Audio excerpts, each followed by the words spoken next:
Bharuch Dudhdhara dairy director પદ ઉપરથી મહેશભાઈ C વસાવાએ રાજીનામું આપ્યું છે।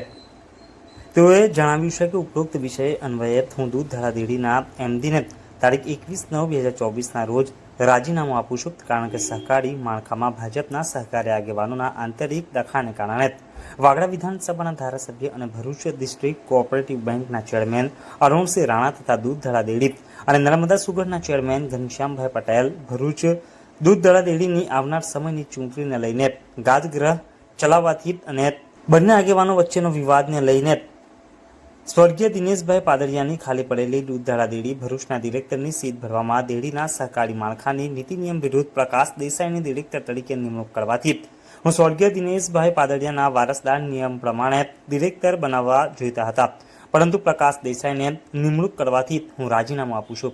અને તેઓએ ખાસ નોંધ પણ કરી હતી કે મારી દૂધધારા ડેરીની ડિરેક્ટર તરીકેની ખાલી જગ્યા ઉપર નીતિ નિયમ પ્રમાણે સ્વર્ગીય દિનેશભાઈ ચીનુભાઈ પાદરિયાના વારસદારોમાંથી નીતિ નિયમ પ્રમાણે ડિરેક્ટર તરીકે નિમણૂક કરવામાં આવે તેવી મારી દૂધધારા ડેરી ભરૂચના એમડીને મારી ભલામણ છે, તેમ પણ તેઓએ જણાવ્યું હતું। જો આપે ઝઘડિયા ન્યૂઝ ચેનલ સબસ્ક્રાઇબ ન કરી હોય તો સબસ્ક્રાઇબ કરી, લાઇક કરી, બેલ આઇકોન દબાવો। રોજ તમારી આસપાસ બનતી ઘટનાઓની માહિતી મેળવો। ધન્યવાદ।